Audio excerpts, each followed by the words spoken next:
অন্নপূর্ণা যোজনার টাকা নিয়ে বড় আপডেট। এবার কি সরকারি কর্মচারী পরিবারের সদস্যরা এই সুবিধা পাবেন না? আশাকর্মী, অঙ্গনওয়াড়ি কর্মী এবং সিভিক ভলেন্টিয়ার বা প্যারা টিচারদের আবেদন কি বাতিল হতে পারে? সম্প্রতি প্রকাশ্যে আসা নারী ও শিশু উন্নয়ন এবং সমাজ কল্যাণ দপ্তরের একটি বৈঠকের নথিতে এমনই কয়েকটি গুরুত্বপূর্ণ বিষয় উঠে এসেছে। তবে মনে রাখবেন, এটি চূড়ান্ত নতুন নিয়ম নয়। এই নথিতে প্রশাসনিক পর্যায়ক্রমের আলোচনা এবং কিছু প্রাথমিক নির্দেশের কথা উল্লেখ করা হয়েছে। আজকের প্রতিবেদনে আমরা জানব ওই বৈঠকে ঠিক কী কী সিদ্ধান্ত ও নির্দেশ উঠে এসেছে। নমস্কার, আপনারা দেখছেন বিএস ইনফোকেয়ার চ্যানেল। গত 8ই জুলাই 2026 তারিখে অন্নপূর্ণা যোজনার আবেদন ও সুবিধা বিতরণ নিয়ে রাজ্যের নারী ও শিশু উন্নয়ন এবং সমাজ কল্যাণ দপ্তরের একটি পর্যালোচনা বৈঠক হয়। এই বৈঠকের কার্যবিবরণীতে আবেদন যাচাই, যোগ্যতা, পেমেন্ট এবং বিভিন্ন প্রশাসনিক সমস্যা সমাধান নিয়ে একাধিক গুরুত্বপূর্ণ নির্দেশ রয়েছে। সবচেয়ে বেশি আলোচনায় এসেছে যোগ্যতার বিষয়টি।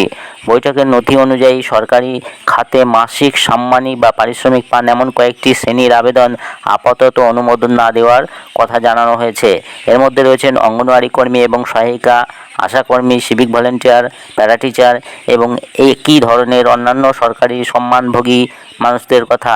এছাড়া বৈঠকে একটি প্রশ্ন ওঠে, সরকারি কর্মচারী, পেনশনভোগী, আয়করদাতাদের পরিবারের সদস্যদের আবেদন কিভাবে বিবেচনা করা হবে?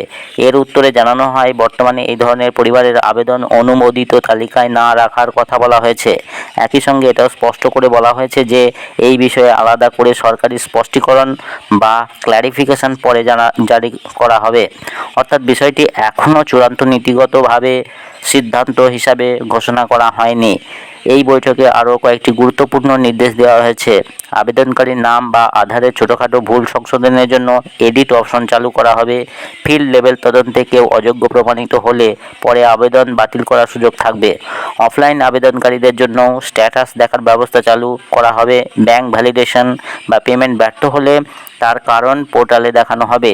30 জুন পর্যন্ত জমা পড়া আবেদনগুলির তদন্ত অনুমোদন এর কাজ দ্রুত শেষ করার নির্দেশও দেওয়া হয়েছে।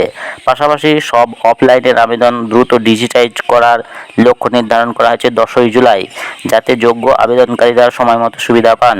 সবশেষে আবারও জানিয়ে রাখি, এই তথ্যগুলি 8ই জুলাই 2026-এর সরকারি বৈঠকের কার্যবিবরণী থেকে নেওয়া হয়েছে। এই নথিতে কিছু প্রশাসনিক নির্দেশ এবং প্রাথমিক অবস্থান তুলে ধরা হয়েছে। বিশেষ করে সরকারি কর্মচারী, পেনশনভোগী বা আয়করদাতাদের পরিবারের সদস্যদের বিষয়ে পরে আলাদা করে স্পষ্টীকরণ জারি হবে বলেও উল্লেখ করা হয়েছে। তাই কোনো চূড়ান্ত সিদ্ধান্ত পৌঁছানোর আগে পরবর্তী সরকারি বিজ্ঞপ্তির দিকে নজর রাখা জরুরি। এই ধরনের সরকারি প্রকল্প, চাকরি ভাতা এবং বিভিন্ন গুরুত্বপূর্ণ আপডেট সবার আগে জানতে বিএস ইনফোকেয়ার চ্যানেলটি সাবস্ক্রাইব করুন। ভিডিওটি ভালো লাগলে একটি লাইক দিন, শেয়ার করেন এবং আপনাদের মতামত কমেন্টে জানাবেন। ধন্যবাদ।